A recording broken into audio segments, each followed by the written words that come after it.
the show to discuss everything with the Pats, the firing of Jerod Mayo, who should they hire next, what the timeline looks like in his eyes for when the Patriots will be relevant and competitive again and in the postseason, and gives us some info on who he thinks they should take with the number 4 overall pick. Awesome conversation with a legend of the franchise, and we talk some Badgers football as well, because I'm going to book that in with James White. That's wherever you get your podcast. Just go to Spotify, Apple, wherever, type in Foxborough Rush, and you'll catch a James White episode. Also go to Nesson's YouTube page. Hit the subscribe button as well, but you can find the episode there. That's Foxborough Rush, wherever you get your podcasts. All right, let's get started. Welcome in. Come out. Boston has entered the chat. I'm George Balekji. He's Travis Thomas. T, how we doing today? I'm doing great, man. I can't wait to talk about all the things going on in the world of sports. And by the way, this is setting up to be a beautiful 5-day stretch for football, my friend. Penn State, Notre Dame happened Thursday night. Yep. Texas, Yep. Ohio State Friday so college night. football playoffs set it all off. Then you got NFL playoffs all weekend long. It's beautiful. Saturday. Yeah, all the way to Monday. We got Steelers, Ravens Saturday. That's what I'm saying. And then Monday night's Rams, Vikings. 3 games Sunday, Monday, yeah. We got Sunday, scratch on that game, too. That's what Lunch I'm is on the saying, line. bro. That's what I'm telling you. This is, if you look at the 5-day stretch, it's beautiful. Heavenly, even. The football gods show us favor. I love it. Me too. College football playoff showing up big time, too. Some people may get tired of football. It will not be us. No. It won't be us. I love the balance we get now, too. It's college football. Yeah. It's NFL playoffs. Yeah. And then for us, what we're doing in New England, what we're dealing with, keeping up as best you can with all the head coaching search. Oh. It's a fun time to be a fan of the NFL. It is. So we're going to get into all that. We'll be talking the latest reports coming out about the Patriots from the Boston Herald, detailing the dysfunction that was happening behind the scenes for the New England Patriots. We also go in, finally give out our winners and losers from the NFL regular season, and we'll take a look at the playoff slate like we mentioned, and a look ahead to Friday night's matchup for the college football playoff. But first off, let's get into it. Let's start with what's trending, and I love this so much. A caption we saw from Jayson Tatum, putting up highlights, have another big performance. He goes, softest superstar in Celtics history. What's his caption? I saw all this. capital, so it gives you the sarcastic tone, like, softest superstar in Celtics history. That's him firing back at Brandon Jennings, who's just yelling on Gilbert Arenas' podcast that he's soft because Jaylen Brown got finals MVP. Everyone yells on Gilbert Arenas' podcast. I just try to start. That is actually, in the world of toxicity. Yes. Anytime I say anything from that, that's the most toxic podcast out there. It's funny, too, doing this, career, as long as I have this profession. Mm-hmm. I am loud. I am a yeller. Yep. I am obnoxious. And so I even know during productions, you can't talk over each other. Yep. And George and I argue all the time. George gives his take. I give my take. We go back and forth. What you can't have is George yelling and me yelling and la, la, la, la, la. It's just a bunch of noise, and that's what that podcast is, and that's what Brandon Jennings did here. I saw the clip. He didn't even really stand on business. He just kept yelling. Yeah, he just kept doubling down. He's the softest player in Celtics franchise history. And Gilbert Arenas goes, why? And he's like, because he's soft. He didn't win the finals MVP. He didn't win Bro, really? That's your reason? You're not going to give me actual stats and facts? You're just going to call him soft because you think he is? How about you are? I mean, what did you do in the NBA? You never lived up to your own hype. Exactly. A very hyped up prospect. Who the are guy you? that went to go play in Europe before coming to the NBA, skipped college, and we're like, all right, go ahead, do it. Right. Awesome. Love it. I was a fan of him doing that. Become? Fan of his game when he first came in, and he was nothing. Right. I mean, he was a decent player. He was a bucket, but he wasn't an NBA player. Yes. And that's why he didn't last in the league. That's right. Gilbert Arenas either, bro. Gilbert Arenas at least had a run, but he didn't live up to what he could have been with his decisions he made. Anytime that podcast comes up, and I give credit to Jayson Tatum, I like him making this caption. I like him standing on business, right? Yeah. Saying you're not going to call me soft. I go back to the asinine, naive, ignorant, bigoted comments Gilbert Arenas made when Team USA lost to Nigeria in the Olympics this past summer. Like, the stuff he said was so disgusting and sets black people back. Mm-hmm. And, like, that's what I keep bringing back to that podcast. Mm-hmm. It's just I hate that exists. That's one of those everyone gets a podcast. Yeah. And they just get to yell at each other and disrespect people. And he just says the dumbest ish. I don't watch the pod, but I'll say this. The clips go out, and I'm like, that's just bad. As far as Tatum goes, I have been critical of him and even called him soft at times. But I'm not going to, blanket the statement and say he's a soft player. He's not. He is a superstar who actually plays defense in the NBA. There is nothing soft about that because half of these guys don't do it. He locked down Anthony Edwards the other night. That's right. Took it on him the other week. He's a great player. Soft. And he didn't win Finals MVP because he switched his role to be a playmaker. Guess what he did? Won the Finals. Hello. Who cares about Finals MVP? Falcons general manager Terry Fontenot says the team is, quote, very comfortable with Kirk Cousins as a backup quarterback. That is a $27.5 million backup quarterback on the books for them. See right there from Zach Klein. We are very comfortable with Kirk as a backup. Sorry, you can't be. Zach Klein followed up. You can't be comfortable with a $100 million backup. Yeah, because that was a $90 million guaranteed money.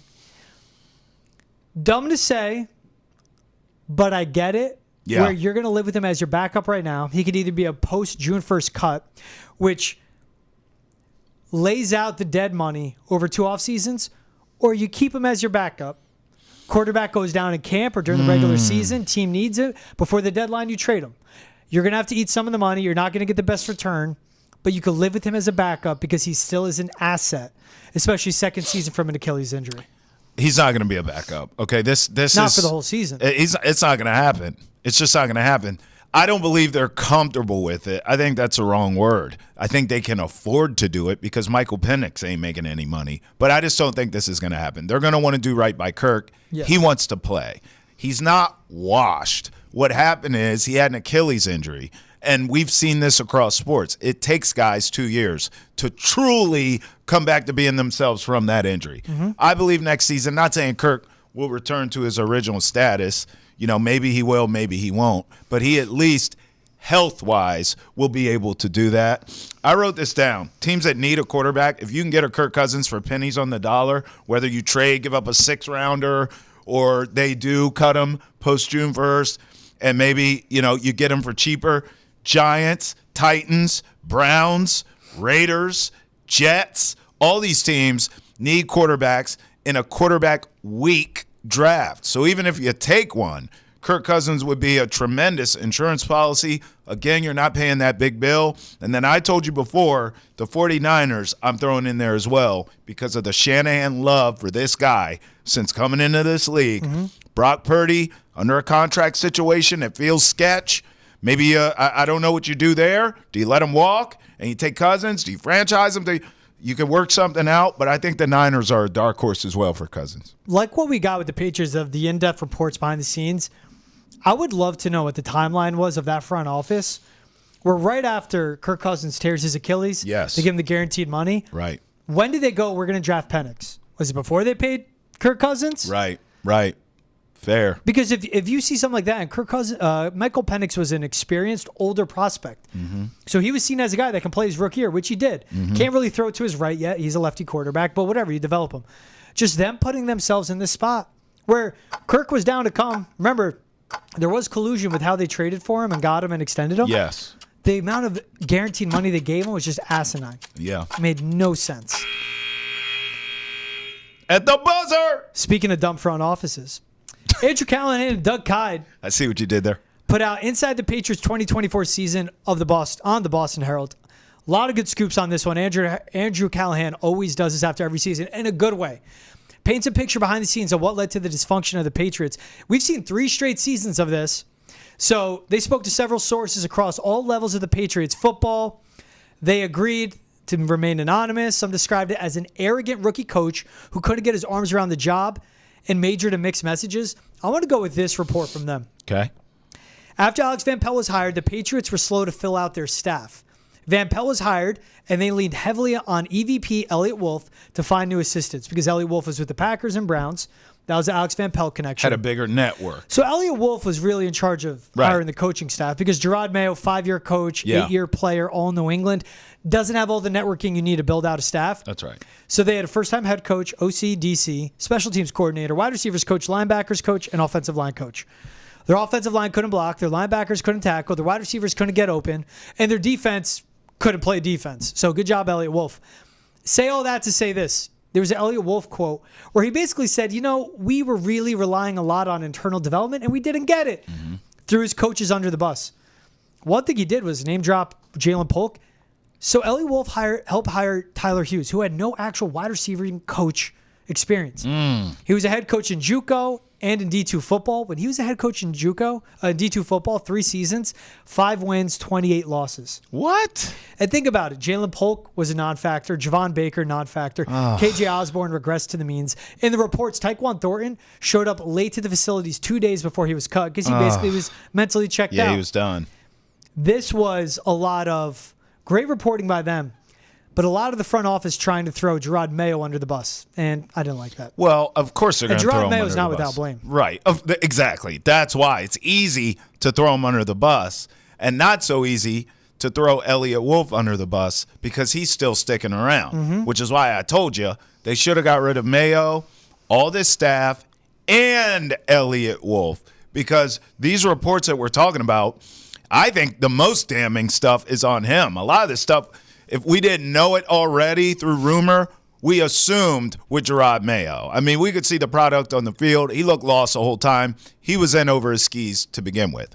We could have predicted that. George certainly did. But Elliott Wolf is a guy, in my opinion, who needs to be held accountable, George, to your point. I mean, as bad as this coaching staff was, yeah, sure, you'll throw them under the bus, Elliott Wolf, but you brought them in. So what the hell does that make you? I think he needs to go. He's still sticking around. We'll see what happens in terms of which coach ends up here and what they want to do with Elliott Wolf or what they want to do in terms of a GM. But for now, I just think he's on borrowed time. I'm still not convinced that Elliott Wolf has this job next season. I don't think he does. Leading a front office, definitely not. I'll be surprised if he's with the Patriots next offseason. If you want to hear more on all things happening around the Patriots, from their head coaching search to their general manager search to what they should do in this year's draft, be sure to check out Foxborough Rush every Monday, Wednesday, and Friday. New episodes dropping. You can find it wherever you get your podcast, Spotify, Apple, wherever you watch your podcasts like YouTube or Twitch. If you're on Nesson's YouTube page, hit the subscribe button. Make sure to check it out. If you want to hear the audio of it, Spotify, Apple, wherever else your podcasts are found. That's Foxborough Rush. New episodes drop 3 days a week. And if you want to watch old episodes, just search it. Foxborough Rush, wherever you get your podcasts. So, Trev, reports remain fluid with the Patriots in their head coaching search. Mike Vrabel did the in-person interview Thursday. Ben Johnson virtually on Friday. Okay. As of the recording of this podcast, Aaron Glenn hasn't set a date when he will. The Patriots requested. Aaron Glenn has to accept that he wants to interview. Sure. Because he could also be looking and going, they want Mike Vrabel or Ben Johnson. Am I going to waste my time as I prepare for the biggest game in franchise history with an interview for a job they don't even want me? Am I wasting my time? Who is a head coaching candidate? Mike Vrabel, to me, and it's just, I keep going back to it, feels like that's option 1. Yeah. Ben Johnson feels like option 2, when it should be 1A, 1B. You get what I'm saying? Yeah, I really agree. 1A, 1B is exactly where I would go with that as well. But, no one's talking about a third candidate here, which, I mean, what if Vrabel doesn't get the job? What if Johnson picks somewhere else? Then what? I mean, is it panic? Is it widespread panic, George? Well, ESPN's Jeremy Fowler also said sources around the league with knowledge of New England's search consider Mike Vrabel the favorite to land the Patriots job as of now. Now, maybe Ben Johnson blows their doors off. Right. They go, man, we got to go with this offensive guy. Maybe someone else accepts, like Aaron Glenn. They has him raise an eyebrow. Hey, he's young. You know what? He hasn't led a program before, but he knows the Lions way. Maybe we could do that. Andrew Callahan of the Boston Herald also reported a source told him he expects the search to go another 24 to 48 hours at least, which is good. Keep getting candidates in. But if they don't go Mike Vrabel or Ben Johnson, and again, that should be 1A, 1B, who else is out there? We know there's betting odds. Kliff Kingsbury is in those odds. No, keep him away. No. But you have to think the conversation. You see the betting odds on your guy's screen there. But is it a Liam Cohen who's leading the Buccaneers? Brian Flores, Patriots link, BB disciple, but bad quarterback history. Could it be Kellen Moore, the Eagles offensive coordinator? Bill Belichick is odds. That's definitely not going to happen. That's a thing where Pete Carroll's on there. Think of this report coming out from the Boston Herald with all the details of this dysfunction, and you have Elliott Wolf throwing a coaching staff under the bus, and the lack of leadership up top. Mike Vrabel or Ben Johnson could walk in there and go, you know what? I don't want to be here. Mike Vrabel has that outlook of, yeah, I know the Patriots passed. Now he's going to walk in and go, there's no actual structure or leadership there. Who's jumping out at you? John Gruden's on here. Matt Nagy's on here. I mean, you gotta be kidding me. Don't you love betting? This is pure degenerate. I'm gonna put 100 on Pete Carroll to come back to New England. Look, I completely agree with you, George. I will say this though, because you said something that perked my ears up. I hope Aaron Glenn takes the interview. Me too. Because as you and I are having this conversation, what if the rug is pulled from under you and Vrabel takes Chicago or wherever and Ben Johnson goes to Vegas? I don't know. I'm just making things up. But let's just say you lose both of those candidates. Instead of widespread panic, you need to be able to pivot to someone that makes sense, not like a lot of the names on that list, right, George? So I think Aaron Glenn makes all the sense for a lot of reasons that you already stated. That Lions way, he is young. He's got a lot of swag. He can relate to players because he's not too far removed from being a player himself. He's got that energy coming from Detroit, a perpetual loser who has now turned it around consistently. Got to give him credit under Dan Campbell. So he knows. I would imagine he's going to be a culture builder. And when we talked to James White, you remember on Foxborough Rush, he talked about that for 20 damn minutes, about culture. And certain coaches know how to establish a culture and to build a culture. And yes, of course it's about X's and O's, but it's also about building that and building an identity.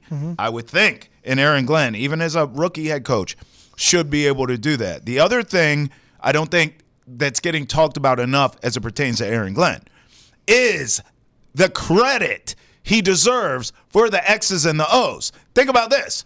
Ben Johnson, we've already anointed his ass. He's a genius. Look at the offense from the Lions. No problem. He is. Oh, yeah. No problem. Maybe he is. Let's see how he does as a head coach. He definitely is. No hate from me. George and I already told you. With him and Vrabel, it's 1A, 1B, okay? I don't have an issue there. But how come the same energy isn't around Aaron Glenn? Hello? He lost his best defensive player in Aiden Hutchinson. And Guess Aleem what? McNeil, his second best defensive player. Guess what? The Lions defense, no problem. He doesn't deserve credit for that. He's not getting any credit. No one's calling him a genius. I think Aaron Glenn, I really hope he takes this interview, and I hope he does a stellar job, which I believe he would. He's going to get a head coaching job anyways, don't get me wrong, somewhere.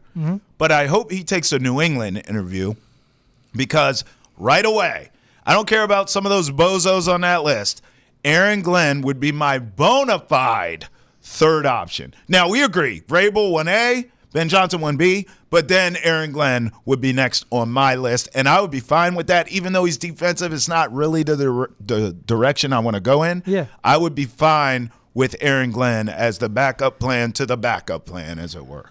Look, he played for 94 to 2008. He's been coaching since 2014. At one point, he was a scout with the Jets. When you blend being a defensive backs coach, a defensive coordinator who calls plays, hands-on experience, coaching since 2014, so 11 seasons now, one of those years a scout with the New York Jets, that well-rounded experience for an Aaron Glenn, like that pays off so significantly.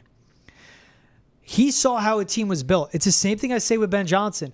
And if it's Aaron Glenn, Trev, and he goes in there, that better be someone that knows he has leverage and knows he could call shots. And he goes to the Patriots. Let's say whatever way it goes, with Vrabel or Johnson passing up on the Pats, or maybe the Patriots love Aaron Glenn. I'm bringing in my general manager. There's a guy that I worked with in Detroit last 3 years, Ray Agnew. He helped build this team. He got me Brian Branch. He got me Jack Campbell. He got me Aleem McNeil, outside of the Aiden Hutchinsons. He went out and signed me a DJ Reader.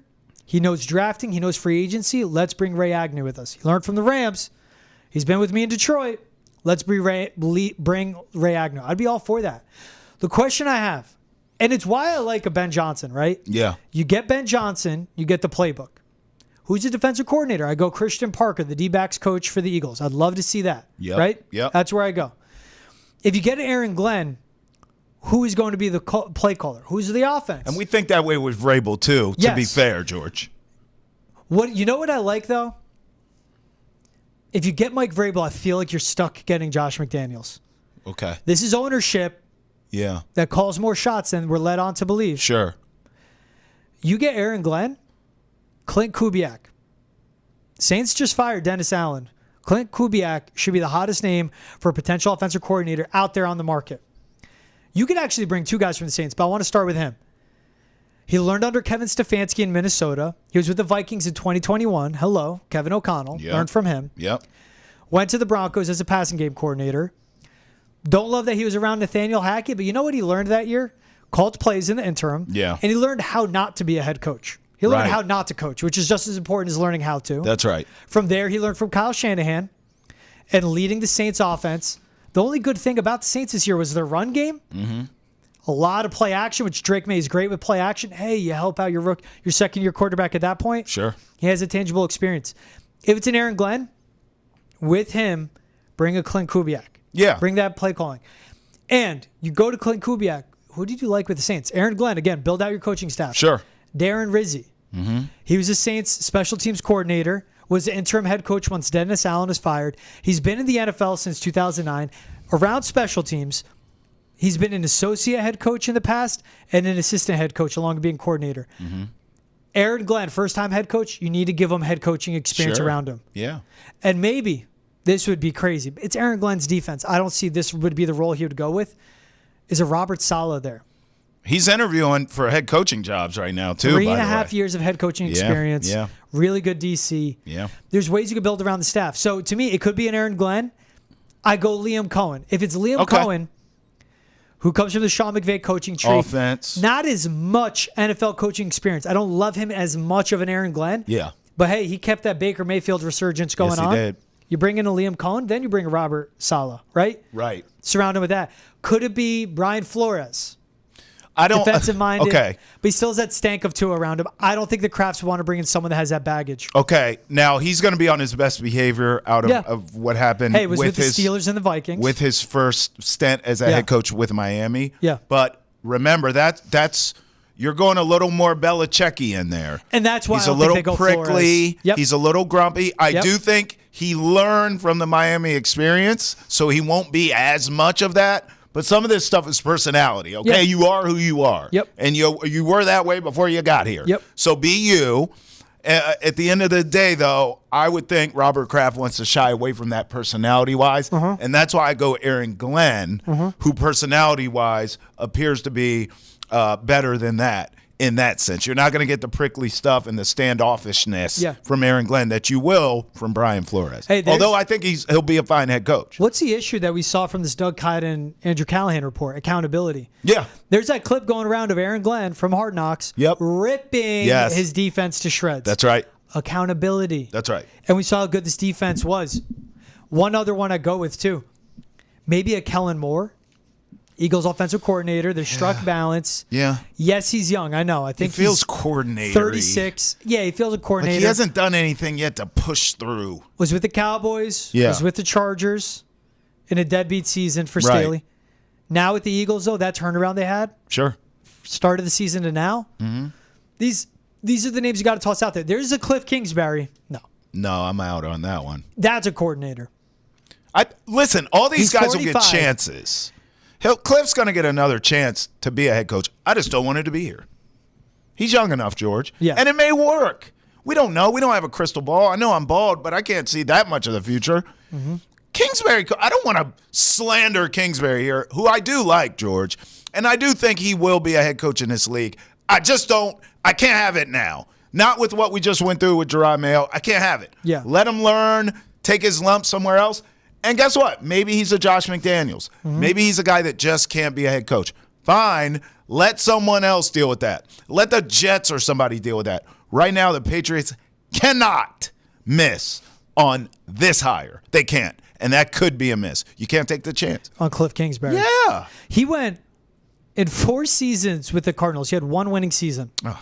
He went 11-6. The other 3 seasons, 17-31. Throw in his winning season, 28-37 record. Yeah, and his game management was terrible. Terrible. And remember, all his teams that when he was a head coach, even in college, they all suffered the same fate. Late season, they would fade. Yeah. I just don't want it. I don't want it. But he'll get another chance. My point, George, we here. can't just bury this guy yet, but not here. Kliff Kingsbury's 45. I think he is what he is. Kellen Moore's 36. I don't think he's a head coach yet. Right. Coming. Yeah. Yeah, I agree with that. I would go. I like your call on Aaron Glenn. For the sake of, Me too. let me throw another name in there. Liam Cohn. Okay. said it. That's fair. And to me, it's all about how do you build the staff around them. Sure. Same thing. Where the reports that came out, again, great reporting from Andrew Callahan and Doug Kyde. All that blame from the front office is trying to be thrusted on Jerod Mayo, trying to be thrusted on the coaches. The Crafts have to remember, it's going to take more than one person to fix this whole damn thing.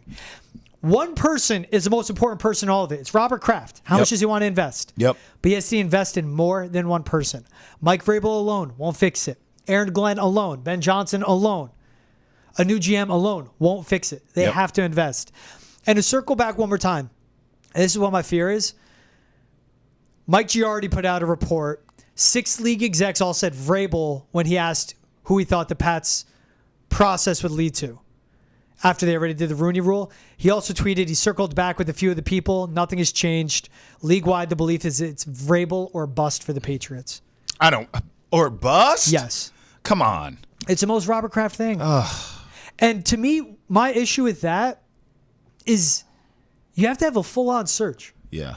The Chargers were Jim Harbaugh or bust. You know who they interviewed? I looked it up right before we went on. They interviewed Vrabel, I remember. Dude. Raheem Morris, Ben Johnson, Aaron Glenn, Dan Quinn, Everyone. David Shaw, Brian Callahan, Jim Harbaugh, Leslie Frazier, Mike McDonald, Steve Wilkes, Todd Monken, Patrick Graham, Kellen Moore, and Mike Vrabel. Yeah, they liked Vrabel. I remember that. They interviewed 5 head coaches. Yeah. 5 head coaches that are now head coaches this last season. Crazy. 3 offensive coordinators this last season. 2 defensive coordinators this last season. That's 10 active coaches. That's crazy. You know how much information they gathered? They interviewed David Shaw. Why not? Right. But why not? Steve Wilkes. Why not? Because the worst that the Patriots can do, if they interview with Steve Wilkes, again, a guy that has interim and actual head coaching experience.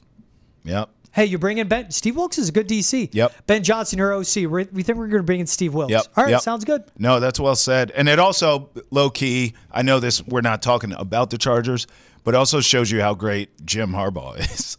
Because all those great candidates you name, they're like, we're going to roll with Jim. And now look where we're at. I mean, the Chargers are in the playoffs, and who knows? They could go on a run here. We'll see. We'll talk about that later in the show. I'm going to say it till I'm blue in the face. Because there's also reports from Jeremy Fowler, too. The buzz in coaching circles is Josh McDaniels is a prime candidate to become the offensive coordinator. Is that Mike Vrabel's decision or Robert and Jonathan Kraft's? The Crafts have to stop going with what they're familiar with and what they're comfortable with. The best thing they can do is be uncomfortable right now and get away from Josh McDaniels. That would be on Vrabel, I think, to push and say, listen, I love Josh. That's not who I want. Yeah. He needs to have a candidate, though. If he's like, yeah, that works, well, then we're going back down that path. But maybe Vrabes, if it is Vrabes, this is another, to me, George, this is another carrot in the hat, another feather in the hat for Ben Johnson. Because you get Ben Johnson in here, it's a whole new world offensively. That's why I say there's going to be a lot of upset people if it's not Vrabel and it's Ben Johnson. I will not be one of them. I have no problem with Vrabel. My gut says he'll be the guy. But if he's not and it's Ben Johnson, I guess George and I will be the only ones in town doing backflips. Because listen, that's one of the reasons why, to your point. If you go Vrabel, you're bringing back McDaniels. Okay, been there, seen that movie. I don't hate the movie, but I've seen it. Ben Johnson injects new blood and is more innovative offensively than any of these candidates, any of them. The one thing I would give, if you get Mike Vrabel and you get Josh McDaniels, and Josh, I mean, that's a guy that said he'd be the Colts head coach and then said no, left him at the altar. Right. You have to get a promise from Josh McDaniels. Sure. Like 3 to 5 years. Sure. You know? Sure. And build an actual pipeline of play callers. Good OC, awful, terrible leader of any football team. If you're enjoying the conversation, be sure to tune in Monday through Friday to Boston's Enter the Chat. We talk all the latest news in sports in Boston and around the country every day. You can find us on YouTube, Twitch, Spotify, Apple, Amazon, or wherever else you get your podcasts. So as we're talking about all the NFL moving forward, and before the playoffs kick off, we never did our final winners and losers. Who's a winner, you think, of this past season? I mean, you have to go Lions, don't you? Yep. It's kind of, you would think, well, duh, Travis. Well, yeah. But the thing is, towards the end is where I got the most respect for the Lions towards the end of the regular season. They were a juggernaut all year, beating the hell out of people. And then they started losing key pieces, particularly on defense. They held it together. The Vikings were an absolute juggernaut, too, out of nowhere. Who the hell knew Sam Darnold was going to be resurrected in his career? And the last game of the regular season, what did the Lions do? They sent a message, not only to the Vikings by beating the hell out of them, but they sent a message to the rest of the league. We are a team of destiny. Here we come. Let's see if they can get to the Super Bowl. But they have to be the regular season winners because of everything they did to earn a number 1 seed in the NFC. I'm going Mike Evans. I think he was my Week 18 winner, but the winner of the season. 11 straight 1,000-yard seasons to tie Jerry Rice. Shout out the Buccaneers drawing up a play, getting him that mark, and getting him $3 million more. You know how good that must feel? You catch one more pass. You caught a lot this season. Yes, he did. But that one ball you catch and you're looking at it like, this is a $3 million ball. They celebrated him, too. Dude, the way the team was. They and turned we're up. watching it. We're like, man, they're really happy for him to get the record. That's a good which team. They were. It's a good team. But how hyped he was, Yes. he definitely knew about that incentive, too. Of course, they all did. But yeah, and to your point though, like good on him. We've seen Bruce Arians did it. Yep. He forced it to Gronk so he could get some incentives. Like That's right. F the owners. They're gonna pay. They're billionaires. F them. Owners don't want those incentives. They don't want playoff runs. It's chump change to these owners. It costs some money. He got that $3 million the way they celebrated. What about loser for you? First of all, I just want you to know that's a sign of a good team. And when we hit episode 200, George has an incentive, and I will be celebrating right along with him when he hits it. The hell is that? You see what? I don't know. I'm just trying to be your agent. Hoping the suits are listening, trying to get us a little extra scratch. Hey, here's a Dunkin' gift card. Hey, I'll take that. Yeah. Look, the loser, of course, it's the Patriots. I mean, you can't even lose right and get the first pick secured, signed, sealed, delivered. What do? You have the nerve to go out and win a meaningless game against the Bills who were trying to give it to you. I mean, they were trying to give it. These guys are losers, absolute losers. So the Patriots, and then the biggest one, though, is the Dolphins. It has been proven now. I am off that train. I was on the hype train. I thought they'd be the number 1 seed in the AFC before the season. What the hell did I know? I'm off of it because you can't count on your most important 2 players. You can't count on Tua to stay healthy and be in the lineup every year, and you can't count on Tyreek Hill for anything. Loser mentality stuff from that dude. He's all about me himself. I am done with the Dolphins. They are losers. I'll never bet on them again. Ever! Dan Marino is ashamed of you. So's Ray Finkel. Laces out, Finkel. You know who the biggest loser this season is? Who? The Jets. Always. You didn't expect anything from them. I did. Yeah. But this is the lifetime of long losing. I mean, Aaron Rodgers tears his Achilles. He comes back. He sucks. You fire your head coach. Everything falls apart. If you keep Hackett on staff, you keep paying him because, again, you gave your blood to Aaron Rodgers, and who knows what he did with that, with some ayahuasca. And then the Brick Johnson reports come out. And then what does Woody do? The fact that, what's Woody Johnson's real name? Yo, what is Aaron Rodgers now, a witch? Is he making potions? Robert Wood Johnson with his son Brick. You have a 17-year-old calling shots, and what does Woody Johnson do? Of course he does no, that's completely fake. There's no way. Of course it's real. Defamatory. They're just trying to drag us through the mud. It's real, Woody. Idiot. Hey, you and I both got the biggest duped. Losers. We got duped by AFC East teams. You got duped by the Jets. I got duped by the Dolphins. Never again. We live and we learn, people. Never again. All right, let's get into Wild Card Weekend, man. Let's start Chargers, Texans. Yep. Saturday kickoff, 4:30 in the afternoon. Texans at home. Houston won their division. Yeah. And they're a 3-point dog at home. Well, you understand. Which I agree. Yes. You understand. That offensive line stinks. Yeah. And they're going to go against a good pass rush, a Jim Harbaugh-led team, plays tough, takes care of the football, just plays smart, executes well. Their secondary's banged up too. Jalen Petrie and Jimmy Ward both out in this playoff matchup. They have Derek Stingley, who likely matches up with Ladd McConkey. But they play a lot of zone because of their injuries. C.J. Stroud has struggled mightily against zone. And this is a team, Trav, the Texans were attached to Super Bowl expectations, which I just couldn't buy into it. I did. If you remember, you told me. They're so ahead of schedule. Yeah. And they're not reaching that, not because of C.J. Stroud. That offensive line has stunk, he looks so uncomfortable. I really like the Chargers in this one. The 3 is tough. If you were to bet on this, I would lean. 3 is tough? I'd lean more towards the under. Okay. All right.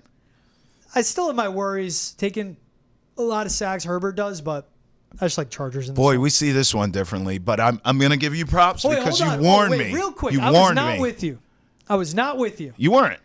I was on the Texans. The Chargers are going to blow out who, is what you said. They beat the Patriots 40-70. Oh, yeah, but I'm saying from the Texan standpoint, you told me. I've been on them all year. Yeah. I said this could be a sleeper Super Bowl team, blah, blah, blah, blah. I want to give them props first, okay? And we talk about this. They're ahead of schedule. They are, but it's because of, which is what I keep saying about the Patriots, when you have the right head coach and quarterback combo in this league, you could do great things. D'Amico Ryan, C.J. Stroud, they work. Chef's kiss, they'll be fine. Bright future. Kudos to the Texans for taking big shots in the offseason. Joe Mixon, right? Diggs from Buffalo. Kudos to you for going for it. You won your stupid, ugly division that stinks. Good for you. You get a home playoff game. With all that being said, you're about to get smoked by the Chargers. This Chargers team is dangerous. I think they win this game. I have no problem with the 3. I'd lay a touchdown, okay? They're going to beat the hell out of the Texans in their building. And then Patrick Mahomes is going to lose some sleep. Justin Herbert always plays him tight, even though they beat the Chargers. Justin Herbert and Harbaugh. What did I just talk about? Head coach, quarterback combo, coming to Arrowhead, watch out. I'm just telling you. I think this Chargers team is dangerous. They could go on a run here.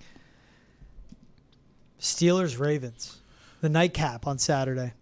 8 o'clock kickoff. This one in Baltimore. Don't overthink it, right? Baltimore. Yeah. Listen. And I'm laying the points. It could. Okay. 9.5 is Let's absurd have this. in this matchup. Yes. Because let's have this conversation. Let's have this conversation. You want to have this conversation? You're laying the points? You want to have this conversation? I'll take the Steelers and the points. I will. You know why? I just think Zay Flowers being out, Lamar gets kind of tight in these playoffs. We've seen it, George. Don't act like we haven't seen it. He gets tight in the playoffs. He gets a little bit he's not quite tight. So, what's that tell you? They brought in Derrick Henry. A lot of carries for Derrick Henry. I'm sure Lamar will be running the ball. Yeah. I just think Pittsburgh smash mouth defense, rivalry, playoff game. Tomlin's going to have them ready to play. I think the Steelers cover, but I like the Ravens to win the game. That's all. I can't get over the Steelers losing 4 games in a row. I just can't get that out of my mind. They fell apart. And when you think of these matchups, what blew my mind about the right before Christmas matchup, Baltimore won 34-17. Bro, you had to go back to 2021 for a game when either team broke 20. Gee. And this Pittsburgh offense is 31st in the league, EPA per play, the last month. Baltimore's defense first in EPA per play.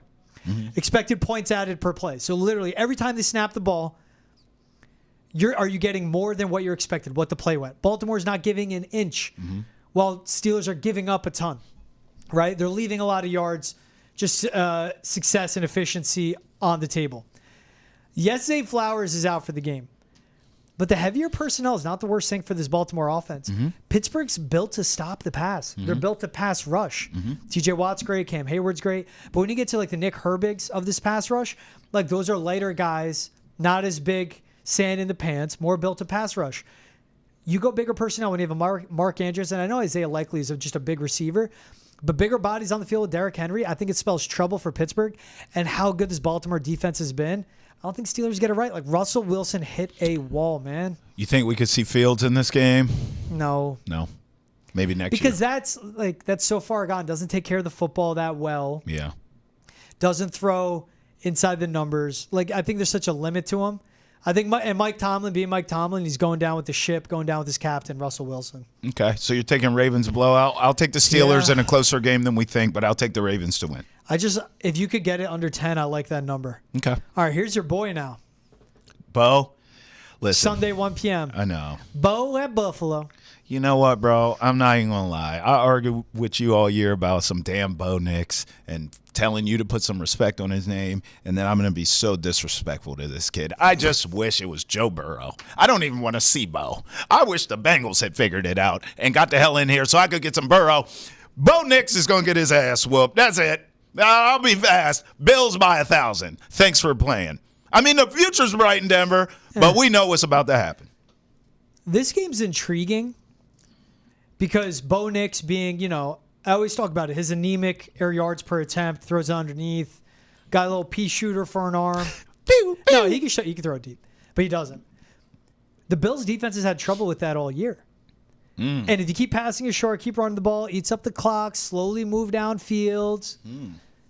Gabe stays close. You think? His Broncos defense is elite. Oh. It's one of the best in the league. Is this a gambling opportunity? They play heavy man. They blitz a lot. But Josh Allen's terrific against man in the blitz. 22 of his 28 passing touchdowns are against man defense. Bills are going to blow him out. Beat him. Why'd you do all that to do that? Dude, it's in Buffalo. Highmark Stadium. Your postseason debut for Bo Nix. You just built up a case for the Broncos, and then you hit me with the okie doke. I'm a jerk. Lord have mercy. I'm a jerk. I love the Bills in this game. Me too. By 1,000. What am I at right now? So I'm laying the points. You're laying the points I'm going for the under, laying the points for the Ravens, laying the points for the Bills. Yep. Packers Eagles. This one's intriguing. I'm 4.5 interested. point spread. Yeah. You can get it 5 in some books. I'm interested so in money's your coming take. in on the Eagles. Well, you've been Mr. Packer all year, and then eventually you roped me into it, and then I didn't see enough from Jordan Love. I'm just to be honest with you. Fire. I like the roster. I like Jordan Love, but I don't see enough fight in him. I don't see enough dog in him. I think Eagles by 1,000 here. Yeah. But as Mr. Packer himself, I am interested to see what you think of this game. I think it's going to be a defensive matchup. So the Eagles they rank second in the NFL in plays of 40-plus yards. Okay. The Packers literally do not let that happen. They never do. It happened week 1, their matchup in Brazil, which I'm not going to give any weight. No. And then from that point on, though, half of these defenses we're not doing any of this. Right. Jair Alexander matching up with A.J. Brown is big time. Packers got a good defensive line. Both teams since week 14, top 5 in run defenses according to EPA. All right, you got Josh Jacobs. All right, you got Saquon Barkley. The Eagles take care of the ball. I think to me that's the biggest thing. What gets me, though, is what do we see from Vic Fangio? Because his defense has been great since Cooper DeJean got on the field. They rush forward. They don't blitz. They don't need to. Jordan Love is awful when being blitzed. Awful, and he makes his worst mistakes. I think we could see the wrinkle of a Vic Fangio. And this is where you go to. Do you dance with who brought you here? Or do you change it up and come blitz heavy? Something maybe Jordan Love's not expecting. I just go under on this one. You have Matt LaFleur against Vic Fangio. You have 2 really good defenses that are good against the run. I think the Eagles eventually tire out the Packers, though, and they can break it open. I don't love it at 5. Maybe I'll take it. It's better than a 6, But you like the under more. 4.5. I just like the under in this one. Okay, listen. The Eagles are going to win. I like the Eagles to come out of the NFC. Let me get that right. Oh, you have said that. But I think this is a 21-17 final Eagles. That's a really good game, actually. Yeah. Listen, I'll be honest. Outside of the Steelers catching all those points, I am laying points, Larry, for every other. I'm laying points for the Chargers. I'm laying points for the Bills, the Eagles here. I think this game's a blowout, too. I don't think we're going to get really great games on Wild Card Weekend. I don't think so either. Well, the next one will be. I think the next game's going to be Commanders Bucks. Yeah, I think so. Over. Shootout.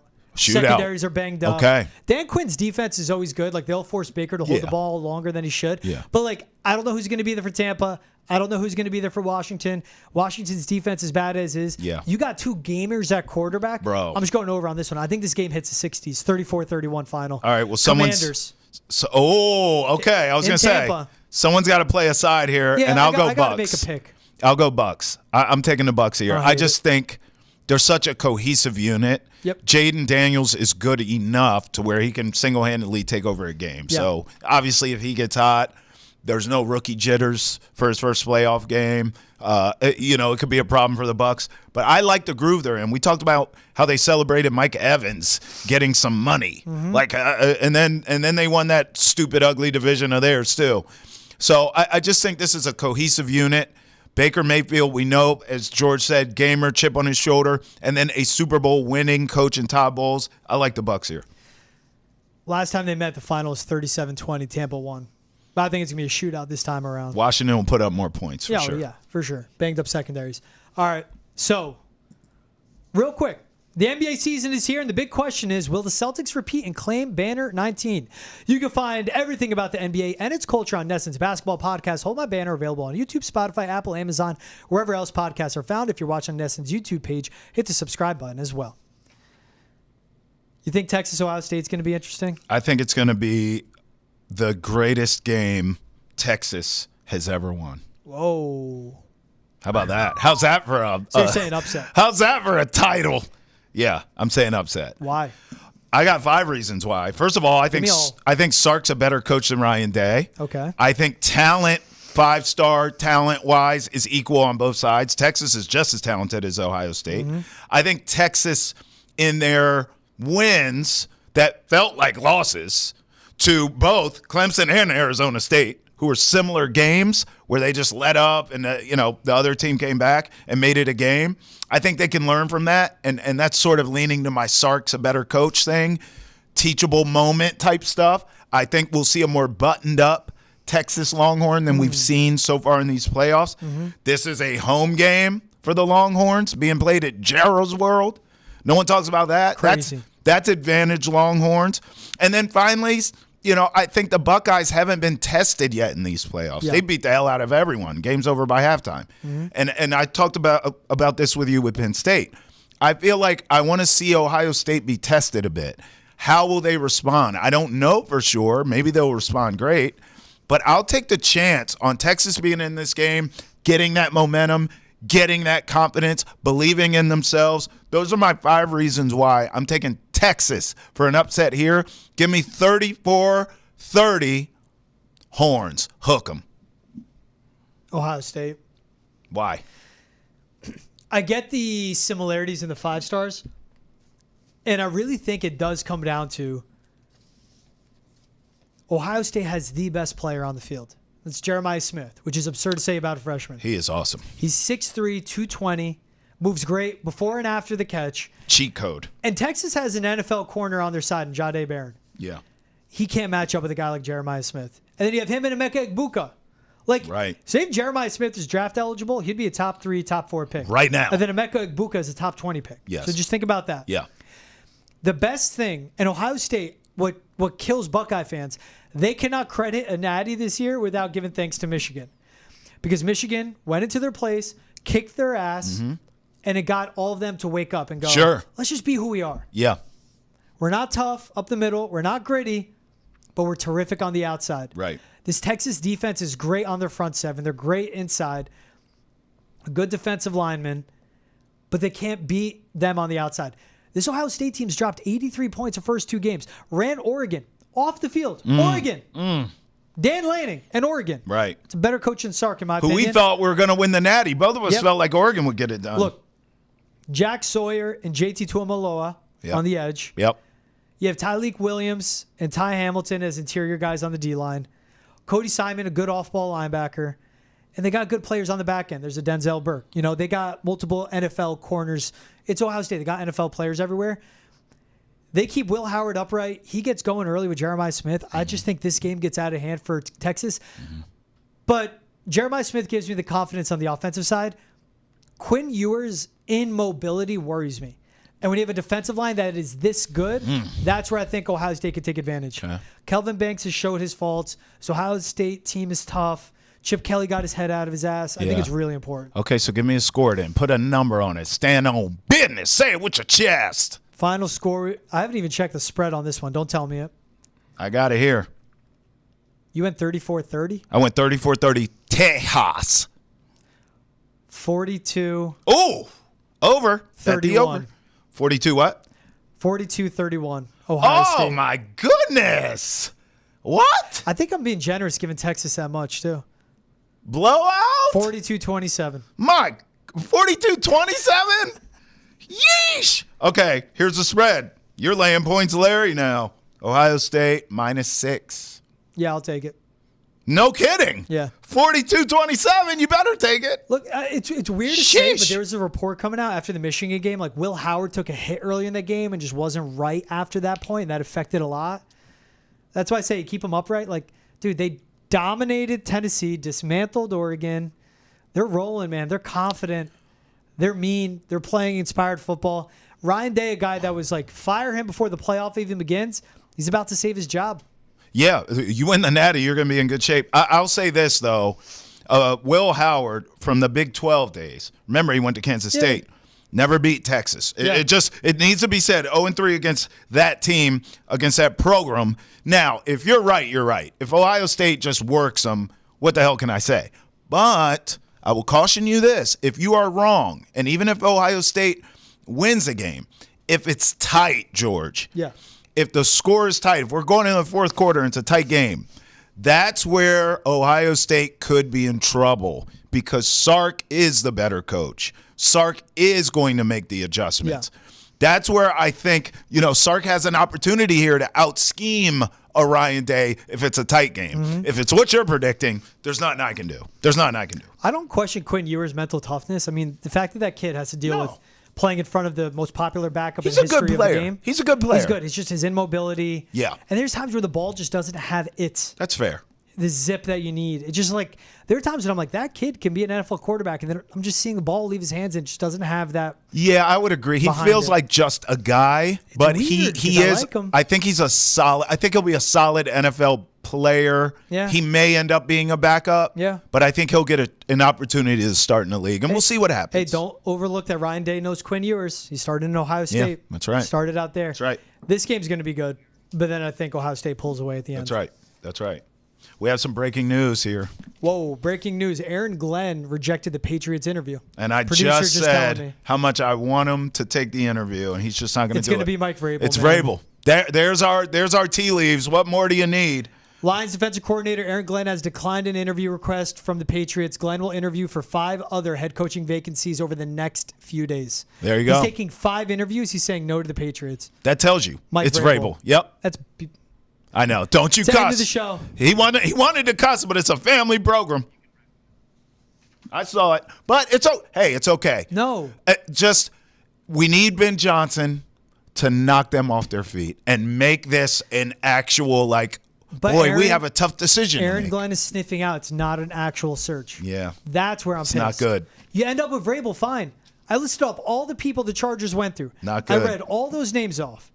And if you end up with Mike Vrabel after that entire process, fine. Fine. The Chargers before, they got Justin Herbert.